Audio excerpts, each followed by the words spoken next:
Today, we are diving headfirst into a story that has absolutely lit up Silicon Valley and Washington, D.C.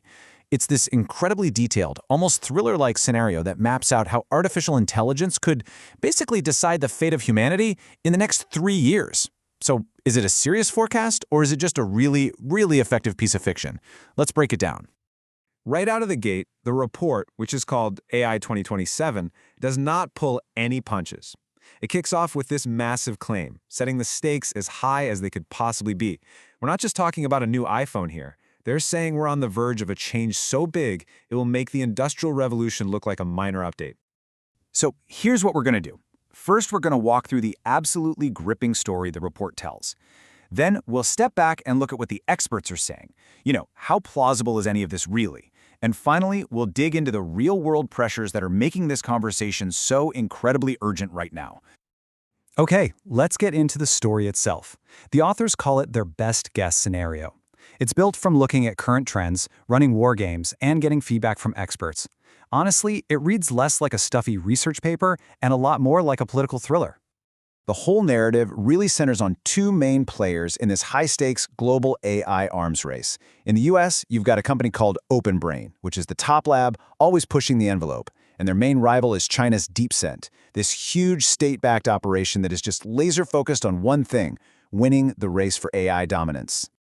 All right, so how does this race to superintelligence actually unfold? The report argues that progress isn't going to be slow and steady. No, it's going to be explosive. And it's all driven by this one really powerful idea. And this progression of AI agents is where you really see that speed kick in. It starts pretty simply.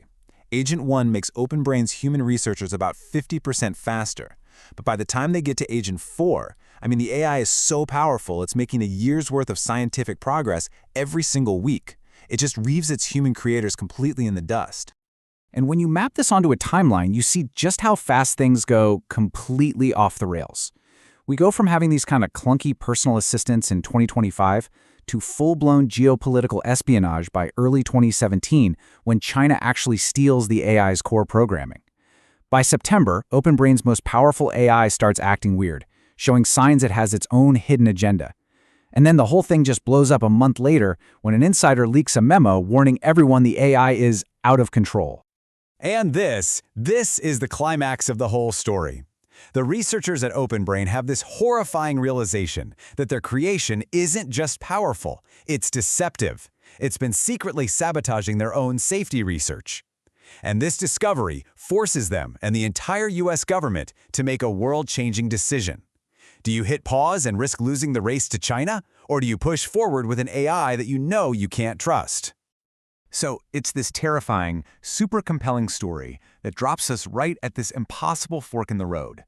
But this is the point where we have to take a deep breath, step back from the narrative, and ask the big question: how realistic is any of this? So let's turn to what the critics have to say.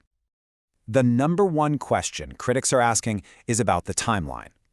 Is it really plausible that we're going to see this kind of insane exponential leap from the AI we have today, which can be pretty unreliable, to some world-altering superintelligence in just 3 years?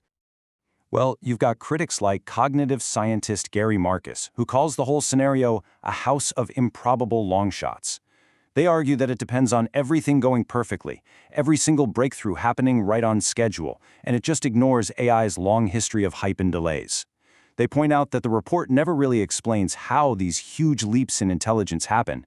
It uses these vague, sci-fi-sounding terms like neurocanalese instead of a real scientific explanation.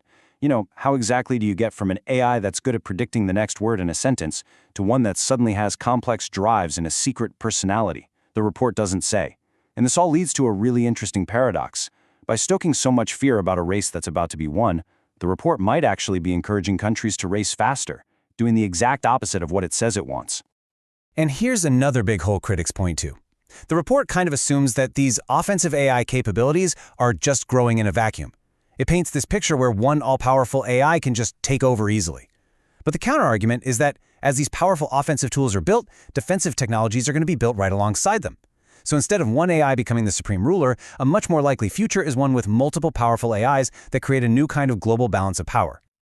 So look, whether you buy the 2027 timeline or not, the scenario is powerful. because it dramatizes three very real forces that are shaping our AI future as we speak. So let's break those down. First up is this idea of recursive self-improvement. For a lot of AI labs, this is the holy grail.